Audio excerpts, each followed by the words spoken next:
Ayan. So, ito pala sila guys ay 16-day old na. Dumating sila noong June 17. So, today, 16-day old na yung mga pugo natin. So, ang release nila is July 11. So, feeds ang nagapaitlog sa mga pugo na ito. So, pakita ko lang sa lahat yung malapitan ang mga pugo at saka yung anong kinakain nila. Ayan, ang mga pugo natin, lalaki na. 16-day old. So, may slot pa kami, may bakante pa kami. And for delivery na sila this July 11. Yung farm namin dito lang sa Barangay Cablon, Tupi, South Cotabato. So, ubit na kami ng Jensen at saka Coronadal City. Malapit sa airport is General Santos City International Airport or Airport. General Santos Airport. Ayan. So, yan na sila. Malaki na. 16-day old. RTL. So, mag-breeding ready to make well sila pag 25-day old. Start sila mangitlog pag 35 days na. 35 day onwards. Ayan.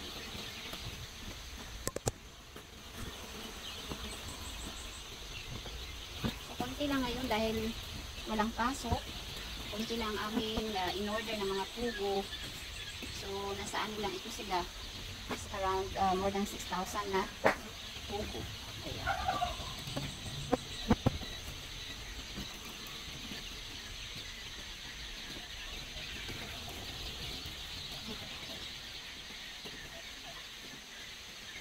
So, yung mga pugo namin ay galing pa ng Luzon. So, matagal na kaming kumukuha sa kanila. More than, I think, 3 years na. Dito kasi sa Mindanao, wala pang hatch. Wala pang hatchery ng mga pugo dito. So, kung meron man mga inbreed. So, lugi. Pag mag-order ka ng lalaki, babae, hindi sila, mas marami ang lalaki kaysa babae. Matagal sila mangitlog, saka pakain mo pa. Ayan. So, yun yung pagkain nila. So, mayroon din doon. Ayan. So, ayan. Marami ito. So, yung delivery namin is Mindanao lang. Walang Visayas. So, ayan.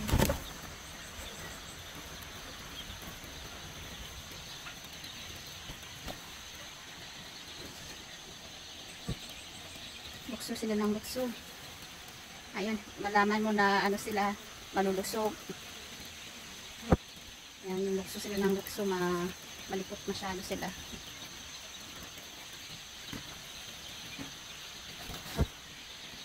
So, may slot pa kami ngayon.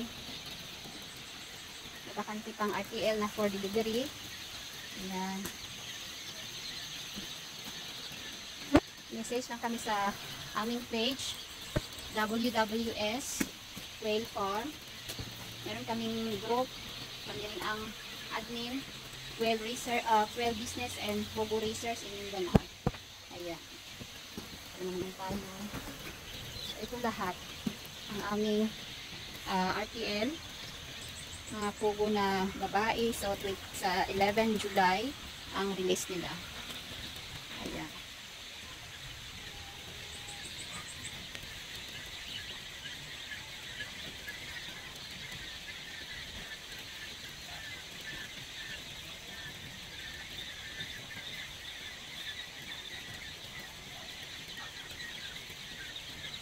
And then, ito yung ginagamit na vitamins sa mga pugo namin. Ayan. Vita Lifer plus BioVital. Ito yung kanilang kinakain. Ayan. Quail Starter Mash.